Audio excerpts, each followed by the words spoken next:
Você já deve ter ouvido ou até mesmo falado esta frase: a gente precisa mandar essa campanha hoje. Faz aí esse e-mail rapidinho. É aí que aparecem as gambiarras de design, que podem prejudicar a performance da sua campanha, derrubar o seu faturamento e, pior ainda, prejudicar a experiência de quem recebe as suas mensagens. Eu sou o Fabrício, especialista em automação e entregabilidade de e-mail, e nesse vídeo eu vou destrinchar para você 4 gambiarras de design muito comumente utilizadas. Eu escrevi esse post, 4 erros de design em e-mail. Ele é inspirado nesse artigo aqui original, desse autor chamado Tyler Loposer. Ele é diretor de criação nessa empresa Zeta Global. Nesse artigo, o autor lista então os 4 atalhos de design que parecem inofensivos, mas que na verdade podem prejudicar e muito. Primeira gambiarra então, o e-mail que só tem uma imagem. O que acontece? Para ganhar tempo, o time de criação prepara o layout do e-mail numa imagem única, distribui para validação e aprovação, mas não chega a codificar o e-mail em HTML, com textos, elementos de botões, etc. Fica tudo numa imagem só. Visualmente fica muito bonito, é fácil de aprovar, circula facilmente entre as pessoas aprovadoras. Só que tem um problema, isso não funciona bem no e-mail. Por quê? Dependendo da situação, dependendo do momento do leitor ali, ele pode estar com a internet ruim e a imagem não vai carregar. Ou a pessoa prefere não exibir imagens, ela deixa bloqueada e só carrega se ela quiser. Ou ainda, se for um e-mail corporativo, por uma política de segurança ali da empresa, as imagens por padrão não são carregadas. A pessoa também tem que manualmente lá comandar o carregamento. Então, se a pessoa não carregar a imagem, vai ficar ali um retângulo vazio, sem menor significado para ela. Então, a mensagem em si vai ficar com um retângulo vazio, né? Outro ponto, leitores de tela, usados por pessoas que tenham alguma limitação ou deficiência visual, eles não conseguem ler o conteúdo dentro de uma imagem. Então, também para eles, a mensagem vai ter absolutamente nada. Gmail, Apple Mail e outros provedores estão trazendo resumos por IA. A gente já viu isso nos vídeos anteriores, né? Se o texto estiver dentro da imagem, a IA pode ter dificuldades para ler esse conteúdo do texto dentro da imagem, tá? Naquele modo escuro, Dark Mode, né, o fundo fica escuro e a sua imagem pode não acompanhar. Então, resultado, você pode acabar tendo um contraste ruim com um texto difícil de ler. Vamos ver aqui um exemplo prático. Olha, eu estava vendo aqui minha caixa postal. Aliás, olha, isso é uma boa dica, tá? Mensagens que vão para o spam nunca exibem as imagens, tá certo? Esse aqui é até um remetente que eu conheço. Eu me cadastrei, mas por algum problema lá de entregabilidade deles, foi para o spam, tá? Deixa eu saber aqui. Acho que eles estão. Não fizeram. Não fizeram a autenticação básica do e-mail, isso que eu estava vendo. Bom, então olha só, a mensagem fica assim. Provavelmente é uma mensagem que é um blocão de imagem. Vamos clicar aqui para ver. Vou reportar como não spam. Ela vai sair daqui do spam e vai para a minha caixa de entrada. Aí, pesquisar. Tá lá, ó, a mensagem na caixa de entrada. Ó. Aí, ó. Era um blocão mesmo de imagem, né?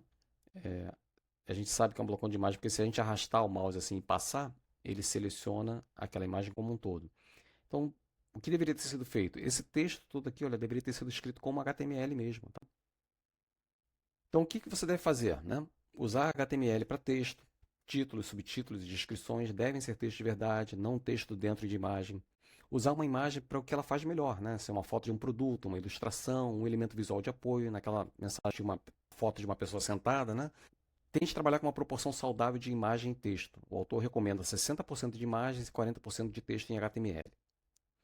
Isso aqui também é importante. Olha, se você for usar uma fonte diferente, estilizada, sempre defina fontes alternativas caso o leitor não tenha aquela fonte que você especificou naquele dispositivo em que ele está ou ela está visualizando a mensagem.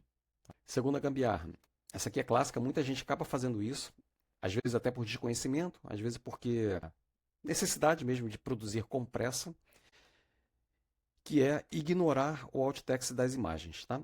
Então, a gambiarra é, você sobe a imagem, define o link, ajusta o tamanho, coloca ela direitinho lá no layout do seu e-mail, mas você não escreve nada naquela caixinha de texto alternativo, porque ninguém vê isso mesmo, você não quer pensar naquele momento no que escrever ali, então a gente acaba dando pouca importância.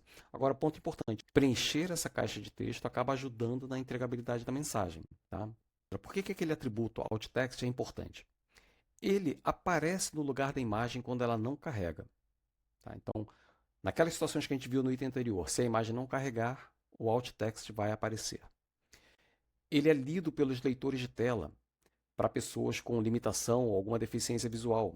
Então, a informação que você coloca ali no alt text pode ser transmitida para alguns dos seus destinatários, sim. Em suma, ele ajuda a dar contexto para o que está acontecendo naquele espaço de e-mail. Então, quando você não preenche o alt text, o que acontece? Se a imagem não carregar, vai ficar um buraco sem sentido, como a gente viu. Quem usa leitor de tela ouve algo como imagem, imagem, imagem e não entende nada. Se a imagem tiver link, a pessoa não vai ter nenhum contexto sobre o que vai acontecer depois que ela clicar naquele link. Tá? Agora, nem toda imagem precisa de alt text. Tem casos em que você pode e deve deixar o parâmetro em branco. Por exemplo, uma imagem puramente decorativa, um fundo, um grafismo, ou uma foto de um produto que já está bastante detalhadamente escrito ao lado. Mapas ou gráficos muito complexos, onde o texto ao redor já explica melhor. Ou um conjunto de imagens fatiadas, em que a primeira delas já descreve o conjunto como um todo. Nesses casos, um alt vazio ajuda o leitor de tela a não perder tempo com algo que, na verdade, não vai acrescentar nenhuma informação valiosa. Bom, onde é que o alt text é obrigatório na prática, é mandatório segundo o autor? Banners com texto importante. Então, se a arte do banner diz 30% de desconto somente hoje, é importante que o alt diga isso também. É um contexto importante que precisa ser passado, caso a imagem não carregue ou naquelas situações que a gente viu. Imagens informativas, como infográficos passo a passo, card com instruções. Pegue as instruções que estão dentro das imagens e coloque como alt text. Conteúdo dinâmico, quando você tiver recomendações personalizadas de produto, contagem regressiva, previsão de clima ou alguma pontuação de alguma coisa, é importante que isso vá para o alt text também. E imagens que são links, né? O alt deve dizer o que vai acontecer.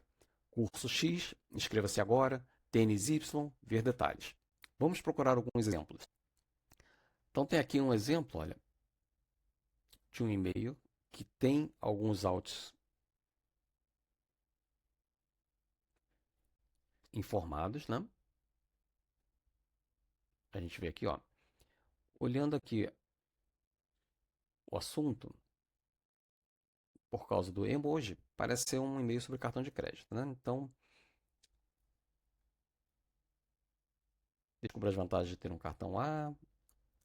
Tá, então a gente consegue imaginar que alguma mensagem sobre cartão de crédito, e aqui provavelmente são produtos que acompanham essa mensagem, tá? Vamos exibir as imagens para ver.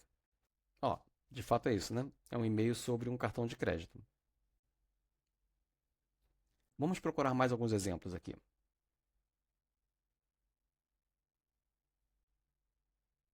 Ó, esse aqui também é um exemplo legal. Ó. Vários alt texts aqui definidos.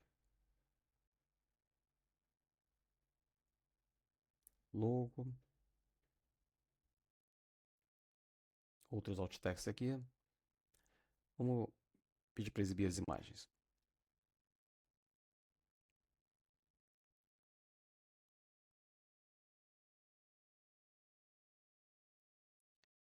É, talvez aqui, olha,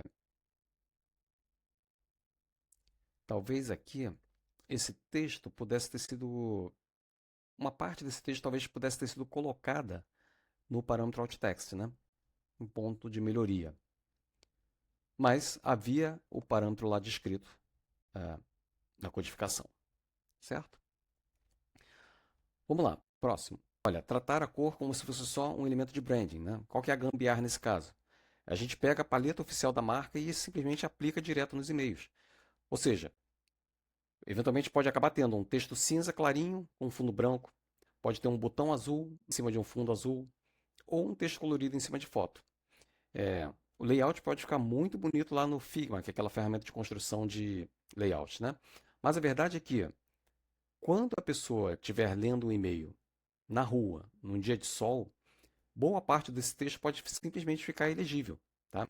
Pessoas com baixa visão ou algum grau de daltonismo, eu, por exemplo, podem nem perceber que tem um botão um link ali. E isso realmente, gente, isso acontece, tá? Se você depende só da cor para indicar a ação, por exemplo, o link é azul e o texto é normal, mas você não tem mais nada, você não coloca sublinhado no link, uma parte da sua audiência pode acabar não percebendo que tem um link ali, tá?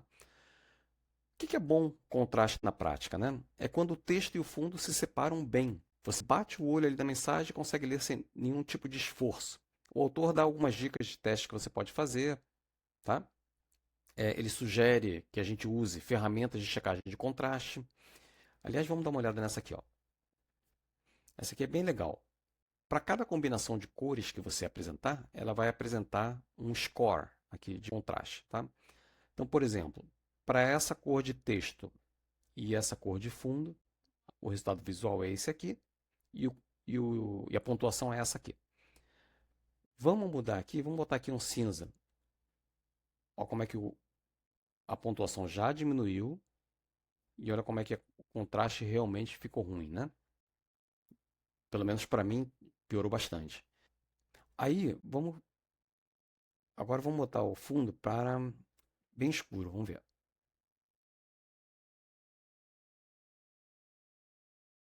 Azul aqui, não sei. Vamos colocar aqui agora um fundo preto.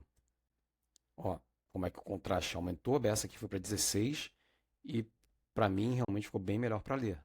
Tá?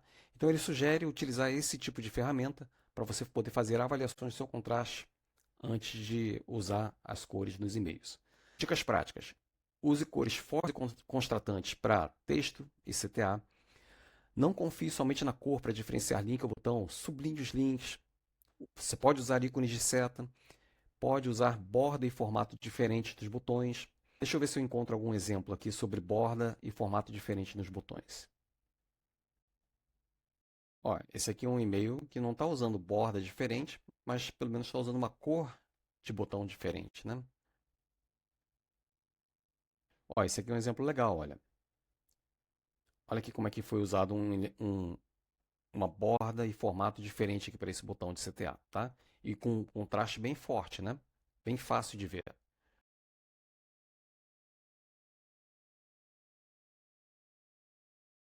Copia e cola dentro do editor de e-mails e pronto, né? Qual que é o resultado? Muitas vezes a fonte fica pequena, você fica com blocos enormes, verdadeiros tijolões de texto, linhas muito longas e pouco espaço em branco de respiro, né, entre os parágrafos. Então a sensação que dá para o leitor é que a gente está lendo um e-mail de trabalho e não um e-mail de uma marca, né? Parece um documento de trabalho ali. E a verdade é, ninguém quer ler esse tipo de coisa, tá? Principalmente com o aumento do consumo audiovisual, a verdade é que a maioria das pessoas não lê o e-mail por inteiro, né? Elas escaneiam rapidamente, param nos títulos, olham os bullets e palavras em destaque e talvez leiam um ou dois blocos de texto que chamarem a atenção. E elas só continuam lendo se o bloco de texto anterior chamou a atenção delas. Agora, se o seu e-mail é um blocão único de texto, vai ficar muito mais difícil para a pessoa encontrar o que importa na sua mensagem. Ela vai se cansar mais rapidamente, vai ficar logo desinteressada e a chance dela clicar em alguma coisa vai diminuir bastante. Então, boas práticas que o autor recomenda. Trabalhar com uma largura de e-mail de 600 a 140 pixels. Como layout, trabalhar com um layout de uma coluna. Ele é muito mais seguro, principalmente no celular. Se você estiver trabalhando com um catálogo de produtos, grids com 2 a 4 colunas, somente para blocos específicos funciona bem. Eu até que aquele e-mail do cartão que a gente viu, ele tem esse grid de duas colunas para essa seção dos produtos. Tá? Então é isso que o autor recomenda. Tamanho de fonte, pelo menos 16 pixels. Usar títulos maiores e mais pesados, H1, H2, em HTML, né? Para criar hierarquia visual. Trabalhar com linhas curtas, entre 8 a 12 palavras por linha, fica mais confortável para o leitor. Ter uma altura ali de linha generosa, 1,3 vezes o tamanho da fonte aproximadamente. Como alinhamento, colocar os textos alinhados à esquerda e evitar aquele blocão de texto centralizado. E evitar também escrever tudo em caixa alta, né? É mais difícil de ler e os leitores de tela podem acabar lendo letra por letra. E também, dependendo do conteúdo, do contexto do e-mail como um todo, pode disparar gatilhos de filtros anti-spam. Então, o que ele recomenda é que a gente trabalhe com o modelo mental de pirâmide invertida. Ou seja, em cima vem a mensagem mais importante para quem lê o e-mail. Depois vem os detalhes, alguma explicação, o contexto, e por fim as informações complementares e o rodapé. Tá? Segundo o autor, isso casa muito bem com a maneira como as pessoas leem. Elas decidem rapidamente se vale a pena continuar lendo o e-mail ou não. Por isso que a mensagem mais importante precisa ficar logo na parte de cima do e-mail. Legal. Aí, se você chegou até aqui, você entendeu o que você não pode fazer, mas ok. Lembra daquela frase no começo? Faz aí do jeito rápido que a gente precisa mandar essa campanha hoje. Então, como é que você pode acelerar o seu processo sem ter que usar essas gambiarras? Então, a resposta do autor faz muito sentido, né? Ao invés de usar as gambiarras, crie um sistema estruturado, um processo estruturado, baseado num sistema modular para você construir seus e-mails. O que é um sistema modular? Pensa naquele brinquedo Lego. Você tem bloquinhos de construção já definidos. Sempre que você precisa montar alguma coisa, você pega aqueles bloquinhos e monta. Mesma coisa com os e-mails. Você vai ter blocos de e-mails já construídos. Sempre que você precisar montar uma campanha, você usa esses blocos e acelera o seu processo de produção. No fundo, você vai ter uma biblioteca de blocos. Que tipos de blocos? O bloco de Hero, que é aquele de abertura, né? O cabeçalho principal, com título e CTA. Um bloco de lista de produtos, depoimentos de clientes, benefícios, perguntas mais frequentes, fechamento com CTA e um bloco de assinatura. Tá? Cada bloco já teria sua tipografia testada, um bom contraste, um bom espaçamento, um alt text definido e a sua versão responsiva também já testada e definida. Então, na hora de você criar o e-mail, você só vai combinar esses blocos de acordo com o objetivo da sua campanha.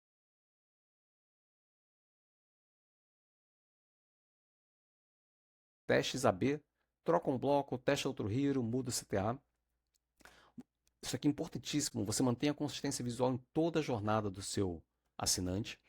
Então, os e-mails de onboarding, os e-mails de campanhas promocionais, os e-mails transacionais, todos eles terão uma uniformidade.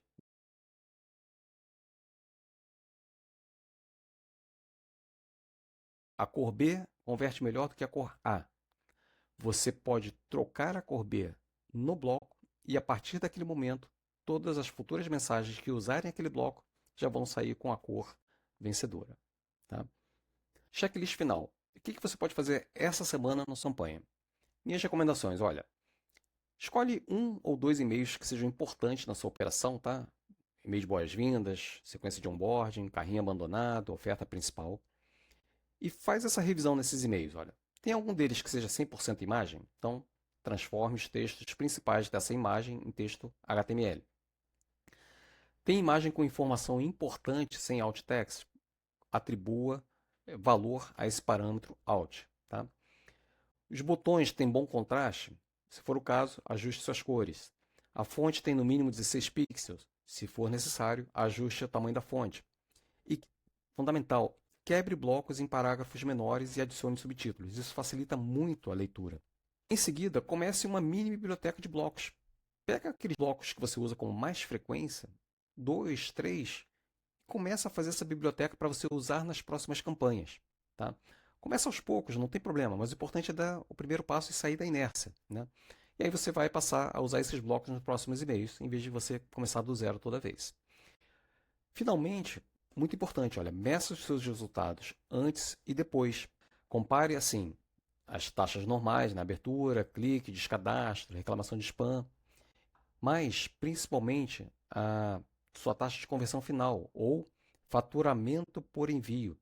Depois que você implementar essas mudanças, por exemplo, vamos supor que você tinha um e-mail de fato que estava com um blocão de texto lá, você aumentou a fonte, quebrou em blocos menores, e tinha uma imagem lá que não tinha um alt text apropriado. Depois que você fez essas mudanças, compare os resultados antes e depois. Qual foi a diferença? Tá?